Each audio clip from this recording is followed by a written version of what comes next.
ఒక్క నిమిషం మాట్లాడు. ఏదైతే ఈరోజు హైదరాబాద్ ధర్నా చౌక్లో తెలంగాణ ఉద్యమకారుల జేఏసీ ఆధ్వర్యంలో ఒకరోజు రిలే నిరాహార దీక్ష ఇచ్చేసినటువంటి అందరికీ కూడా ధన్యవాదాలు చెప్తున్నాం. అదేవిధంగా పత్రికా మిత్రులకు, ఎలక్ట్రానిక్ మీడియాకు, డిజిటల్ మీడియాకు, సోషల్ మీడియా వీళ్ళందరికీ కూడా ముందుగా శుభాకాంక్షలు తెలుపుతాం. నిజంగా కూడా బీఆర్ఎస్ హయాంలో 10 సంవత్సరాలు బీఆర్ఎస్ మారిన కేసీఆర్ ప్రభుత్వం ఆ రోజు ఉద్యమకారుల తోటి వాళ్ళు రాజ్యం వెళ్ళి కుర్చీ ఎక్కి కూర్చొని ఏమీ చేయకుండా ఉద్యమకారులకు ఏదో తూతు మంత్రంగా చేసి వెళ్ళిపోయినారు. కాబట్టి ఈరోజు మేము కాంగ్రెస్ ప్రభుత్వాన్ని, రేవంత్ రెడ్డి గారిని ఒకటే డిమాండ్ చేస్తూ ఉన్నాము. మీకు కూడా తెలంగాణ ఉద్యమకారులు అందరూ కలిసి పనిచేస్తేనే ఈయలను రాజ్యంలోకి వచ్చినాం, ముఖ్యమంత్రి అయినాం. ఆ రోజు కూడా ఉద్యమకారుల ఆకాంక్ష కోసం నాడు తొలి దశ మలి దశ ఉద్యమకారులు ఏదైతే తెలంగాణ రాష్ట్రం కోసమే పోరాటం చేశారు.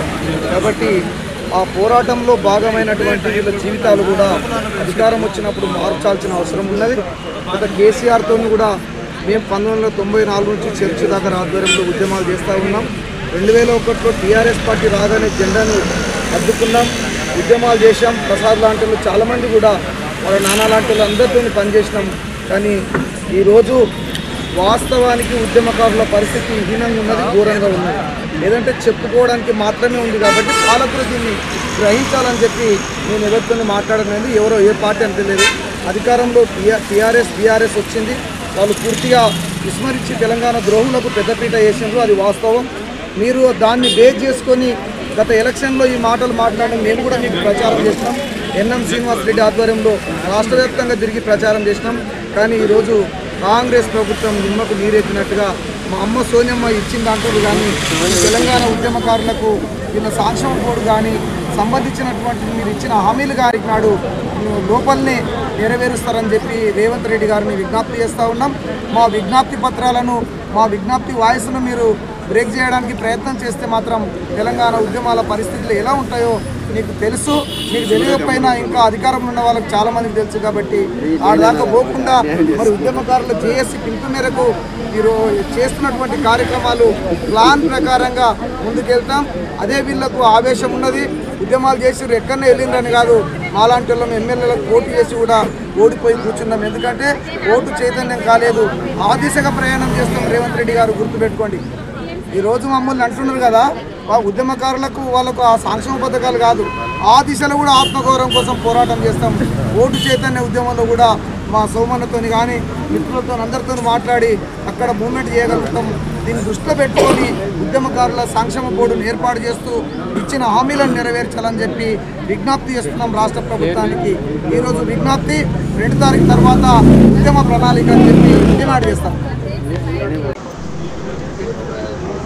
మలి దశ తొలి దశ నేటి రాష్ట్రం సాధించుకున్న వరకు పోరాడినటువంటి మా అన్నలందరూ కూడా పెద్దలకు మరియు అక్కలకు, ఉద్యమ సహచరులకు ప్రతి ఒక్కరికి కూడా తెలంగాణ ఉద్యమ వేదిక తరపున విజ్ఞప్తి చేస్తూ ఒకటి నేను ఇక రాగానే మరి చాలా సంతోషం అనిపిస్తున్నది.